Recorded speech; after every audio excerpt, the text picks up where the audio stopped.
dikubuliha katarimana sholat indallahi ajrana Allah indallahi subhanahu ajrana Allah subhanahu wa ta'ala ayat sida biha qatu asajjah kalaban sholat wajhallahi ajrana ibn Allah ta'ala maha tinggi Allah wahdahu bisaus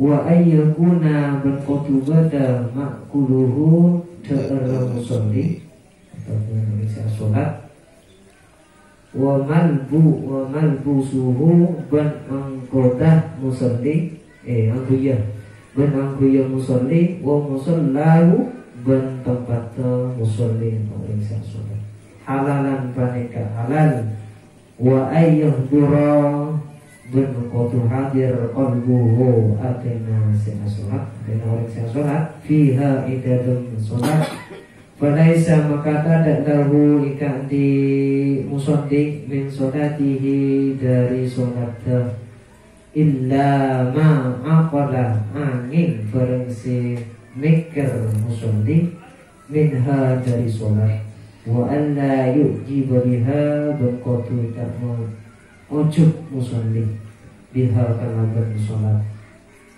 Bismillahirrahmanirrahim. Faslun nikah besaan anerangake tentang syarat orang sehat sholat. Tadi pun apa caranya sholat nikah tarima ilahi Allah Taala dengan beberapa hal di sini yang disebutkan iki dinto seto kajian asatja maksud je beden kono sareng ajunan sabeja nikah asolat terus ben nikah boleh deur kudu deur artinya mun orang yang salat tidak itu makanan deur sehat iya maksudnya ngakarna angkuye kenengna halal berengkai, jangan kui ngelam tiga itu anak dua baju. Artinya mereka seperti itaremane ajunan Allah Taala harus dijaga uku katia darah, katia sholat suci dari najis.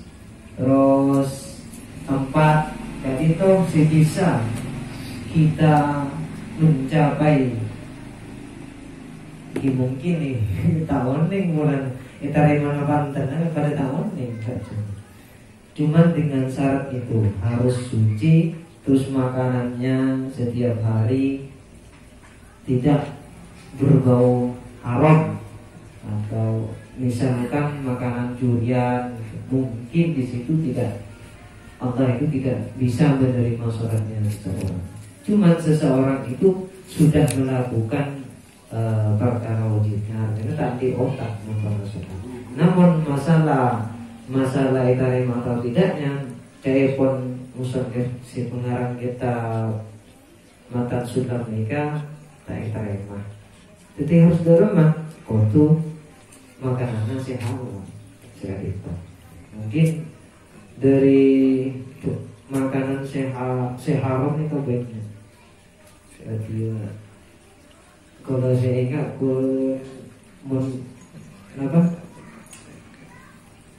saya nyakar si kuat cakaran nikah haram dia si bertari nikah haram di banyak nih kan lain pate nikah najis sarang pate ini terus jadi celeng gitu nikah najis tidak waktu.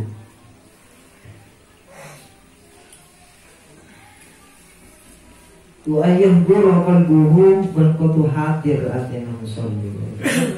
Di saat udah kalau sareng ajunan sabeja salat, misal salat zuhur atau asar, nikah dalam ate hadir. Artinya bukan kalau ungku ngajut ke pangeran, ungku bukan kalau mau berkomunikasi dengan Tuhan seperti itu. Untuk kelero lupai kamu, lupa kamu. Sholatlah kamu seakan-akan kamu itu melihat Tuhan. Kalau kamu tidak mampu, tidak bisa menembus seperti itu, maka Allah yang bisa, maka Allah yang melihat kamu. Ada seperti itu, cuma lupa. Ka'annaka, jadi ka'annaka taro saja. Fa'inam tastati, fa'innahu yaro saja. Budi-budinya. Lupa ya ada itu.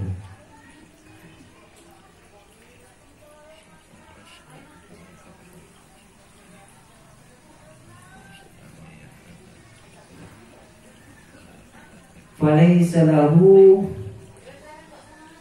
min salatihi illa ma'aqala minha. Maka tak ada ikan di orang yang sholat illa ma'aqala angin berengse mikir musolli minha dari sholat.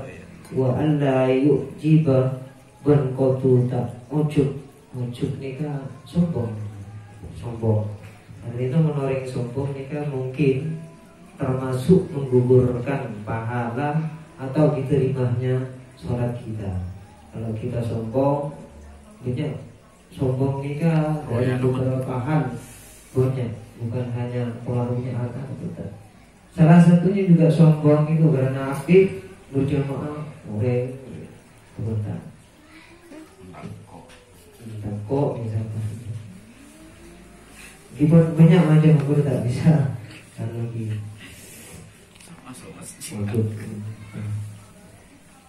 Mungkin saya pintu dengan kalau bisa, mesti bisa tidak sakit dengan kalau.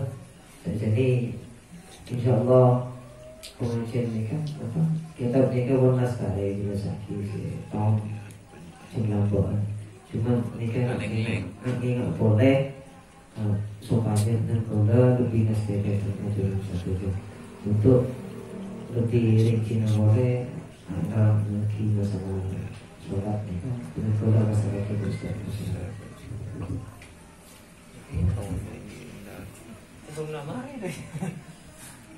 Bismillahirrahmanirrahim. Alhamdulillahirabbil alamin. Wassalatu wassalamu ala asyrofil anbiya'i wal mursalin. Sayyidina wa habibina wa syafi'ina wa maulana Muhammadin wa ala alihi tayyibin at-tahirin ashabil akramin wal muhtamin wa azwajihi ummahatil mu'minin wa tabi'ina wa man tabi'ahum bi ihsan ila yaumil. Alhamdulillah kula panjenengan makin masih diberi kesempatan, diberi kesehatan, dan masih ditakdirkan untuk bisa melaksanakan rutinitas kebenaran dengan kerja yang kita lakukan setiap minggu sekali.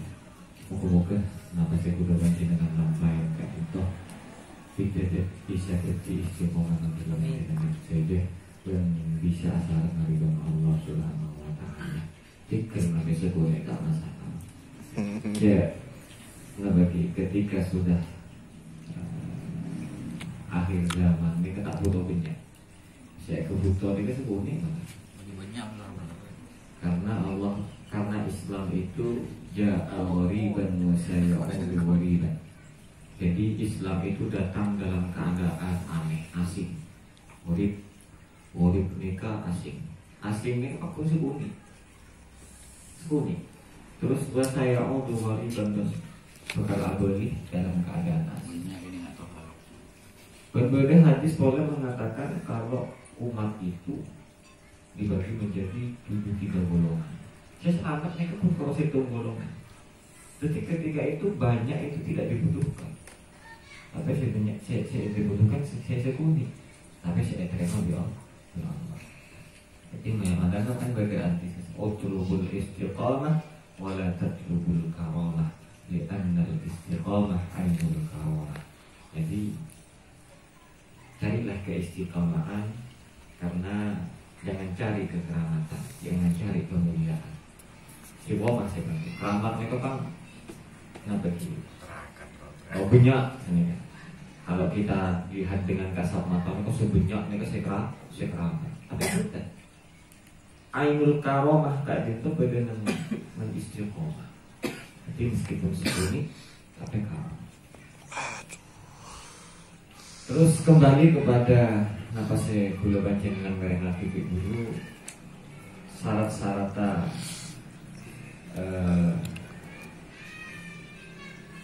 sholat itu untuk diterima. Di sini ada beberapa hal yang perlu kita kita ketahui. Yang pertama, ayat sidabiha wajhallah ta'ala wahdahu. Yang pertama itu kula panjenengan asajud kepada Allah. Ketika kita sholat, tujuannya itu satu, menghadap kepada Allah. Ayat sidabiha wajhallah. Jadi tak ngadep sholatnya kan bukan karena siapa-siapa, tapi karena Allah. Jadi usolli fardhu subhi raka'ataini mustaqbilal qiblati lillahi ta'ala. Jadi lillahi ta'ala, tak karena siapa-siapa. Itu yang pertama. Terus yang kedua, wa ayakuna ma'kuluhu wa malbusuhu wa musallahu halalan. Terus yang kedua, orang yang melakukan sholat itu pastikan dirinya itu mengkonsumsi barang-barang makanan-makanan halal, makanan dan minuman yang halal. Karena mengetat tanto berarti ketika makanan dan minuman itu didapatkan secara tidak halal, berarti sholatnya itu tidak diberi terima oleh Allah Subhanahu wa taala. Malbusuhu juga seperti itu, bukan nyisen aja sih, najis lain. Malbusuhu neka itu halal juga neka kawannya. Itu nanti enggak lampi oleh ngecok, lampi takwa, ya gantengnya ya pun pas kira plastik kebiasaan apa jam-jam. Ini kan oleh ngecok lah. Tapi apa itu? Ini kan nah itu sudah bisa tak sah saja. Jadi tak sah saja. Intinya tidak sah, tidak diterima sholatnya. Wa musallahu ben tempat sholat ini kan halal juga. Misalkan apa itu di atasnya tempat sengketa, kan sengketa orang akhirnya korupsi misalkan lebih musola, ini kan. Jadi memang benar-benar halal. Jadi diri kita itu ketika menghadap kepada Allah harus dalam keadaan benar-benar suci, dohir dan batin. Dari daging jasad kita itu berkembang kan karena kita mengkonsumsi makanan, dari makanan juga. Jadi makanan tak sehat, otomatis jasad kita juga tak sehat. Nah, ketika sesuatu tak sehat pas menghadap kepada Allah, maksudnya tak sehat, haram. Menghadap kepada Allah, kan tak pantas. Padahal Allah yang maha suci. Terus tempat. Terus yang selanjutnya wa ayyahdura qalbuhu fiha, dan menghadirkan hati kita di dalam sholat. Walaisa lahu min sholatihi illa ma aqala minha. Dan ini sejarah ini yang jarang kita lakukan ketika sholat. Sholat ini kan dipakai huruf bibit, ini kita bisa patung buru kelakuan beker, pesanan beker. Jadi apa jen ini kan kilat keburu. Keburu. Dia cara menghadirkan hati, pas ngomong keburu sendiri kan tak bisa. Kenapa boleh sampai ma'aqala minha, sampai harus memikirkan tentang napa sih emaus dalam sholat kasar. Ketika sholat ku lebih banci kan pun koro pon baca mana sorong aja sini kan baca kan tak oning napa sih baca kira-kira oning betul oning. Kun koro yang bacaan ada aja deh. Oke, itu tidak diperhatikan. Padahal untuk menghadirkan sholat itu supaya sholat itu diterima oleh Allah, tidak salah satunya memang kita harus menghayati, meresapi apa yang kita lakukan, baru hati kita itu bisa hadir. Maksudnya bisa hadir itu bisa ngeresep aku khusuk. Nah, bahasanya orang tasawufnya kan khusuk mereka definisinya bainar raja wal khauf, antara ngarep di takok. Ngarep sholat ku lebih umbian ka terima, takok tak terima sholat. Ini kan berderap ngarep mantep mau ke bagian untuk terima doa. Tapi beda juga perasaan takok tak terima di Allah. Nah ini kan namanya khusyuk istilah. Terus yang selanjutnya wa alla yu'jiba biha ban qatu ta'udud musolli lakum salat. Nah, mereka sudah menjadi penyakit di penyakit masyarakat, penyakit kudu panjenengan mereka masalah ujub mereka pun di apon-apon pun tangkrek aspretan di sombong di takabur. Mereka ujub mereka membanggakan diri. Kadang gula lebih panjenengan itu. Mereka kadang malai anak beli malai diri mereka keliru anak beli tak ke masjid beli lagi tak ke masjid abu jam-jam atas tak nyaman tak jamaah ajak goreng tak nyaman nih kesini anak apa jangan coba tak usah ke masjid kira-kira itu alasannya terus kayak dua orang tak nyaman kau orang. Mereka tak nyaman kau orang ini kan menilillahi ta'ala. Nah itu untuk menghilangkan itu sangat sulit sekali. Sangat sulit sekali kecuali kita memang train tak mikir orang, tak mikir ya. Jadi memang ujubnya kan apa sih? Sombongnya kan sebenarnya betul hak, selalu menolak kebenaran. Selalu menolak kebenaran. Jadi kan sesuatu hal yang memang apa sih memang keliru. Akhirnya apa yang terjadi? Percuma lebih jangan sholat, mesti sombong kosong. Intinya gini, ukuran kita itu ujub berpunten. Ini kan, kening dada, biar jadi ukuran kita. Ukuran kita itu ujub atau tidak? Kira-kira sholat kita itu sama tidak? Antara kita sholat bersama di rengginya, ambil sholat ke tidur dan jongkok. Kira-kira apa aja punten? Nah kalau itu sama, insya Allah itu sudah tak ujub, berarti sudah kebiasaan seperti itu. Tapi mau tak apa tuh misalnya, mau nambah baca orang itu, Allah mereka lemah, Allah lemah. Nanti ketika nang coba Allah, tuh mereka kan satu hal yang tidak, bagi yang tidak perlu. Dan nikah saya hanya mau ujub. Jadi ujub nikah pun pada sombong. Ya, ujub nikah tahu nih. Jadi satu hal yang satu sebab sholat kita itu tidak diterima karena orang lain, karena pokoknya bagi kalau kita masih memikirkan orang lain, ngedingan karena orang lain. Nah itu berarti kita itu masih bisa diatur oleh orang lain. Kan sendiri. Berarti kita mungkin masih bisa ya atau manusia. Orang itu anggap kita. Berarti kita diatur oleh manusia.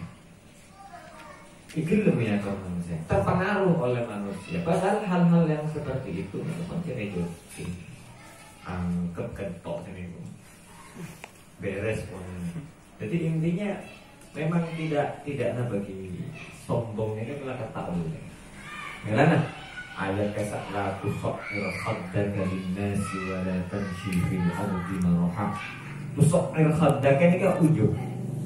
Tusok irkhaddaka ini kan anak makinnya adolo mau buka kelam itu adolo saya. Ini kan tusok irkhaddaka.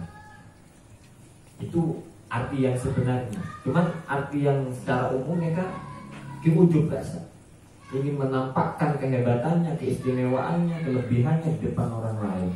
La tusyaqir khaddaka linnas wa la tamshi fil ardi maraha. Membajak jalan menyadari manusia dalam keadaan berbangga-bangga, dalam keadaan tempatnya kan wa la tamshi fil ardi maraha. Li'anna Allah la yuhibbu kulla muhtalin fakhur. Jadi Allah itu tidak suka orang yang sombong, yang berbangga-banggakan diri. Ini kan yang dimaksud, yang dimaksudkan. Nah, ketika kita sudah bisa melaksanakan ini, insya Allah sholat kita akan diterima oleh Allah Subhanahu Wa Taala. Jadi untuk menyikapi sholat kan sebenarnya kan kewajiban individu, kewajiban pribadi. Kewajiban kangku adat. Semua manusia itu sudah dikenai kewajiban sholat. Jadi ketika sholat sudah tidak ketika kita melaksanakan sholat menghadap Allah itu sudah tidak ada hubungan antara ketergantungan dengan yang lain, tidak. Kita langsung komunikasi dengan Allah. Kecuali jamaah misalnya. Nah, kita berpegang di bawah kendali imam. Ya, karena imamnya kan waktu benar-benar oning, yang syarat rukun ini kan benar-benar oning. Karena imamnya kan memang yang apa sih menabikan mobil ini kan supir lah.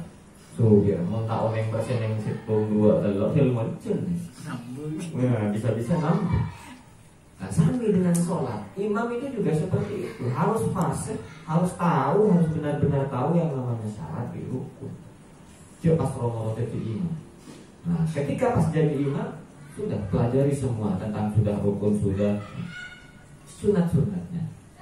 Sunat-sunatnya itu harus kita perhatikan juga. Karena kita sudah jadi imam. Jadi imam itu tugasnya apa? Membawa makmum ini menghadap kepada Allah, sholat kepada Allah. Nah, sunat-sunatnya untuk apa dilaksanakan? Supaya juga membawa, mungkin ada makmum yang ingin melakukan, kita ingin mendapat keutamaan dari sunnah sholat itu sendiri. Satu contoh misalkan, ini kan banyak saya tahu nih, ingat khotib nikah sunnah. Ketika ampun salam hari bagian Jumat dasar, itu posisi khotib itu jangan sampai bergerak. Sampai mare maca kulhu betong kali, kayak Al-Fatihah betong kali, kulhu betong kali, Falak betong kali, Anas betong kali, sampai mare bergerak. Sampai bergerak dari posisi tasyahud itu sunnah. Jadi orang beda si akhir lah pas akhir lah pas ngadep berarti tahunin sunnah jadi oke. Jadi imam Jumat. Jadi sampai bergerak dari posisi tasyahud, pojok tasyahud kan sini. Ini sunnah nih, cuma dengannya orang cerita itu keutamaan, memang keutamaan hari Jumat salah satunya seperti itu. Jadi memang repot sih, maksudnya mau tak lakar oning kuning pas jadi jadi imam jadi, tapi repot ya. Seumpama nasi kumnang mereka tak maju, sombong sih maju sekali lah. Sombong sih maju sekali, itu repot. Makanya kan banyak orang yang memang jadi ustadz ketika ini kan jadi tuntutan. Ada data, tapi karena memang target saya warning kita tak belum maju, akhirnya bersombong dengan orang. Pas kok repot, ayo saya masalah. Nah itu memang benar. Terus masalah boleh Fatihahnya itu banyak. Kalau di kitab Kak Dito bilang Taufik Sabinatun aja.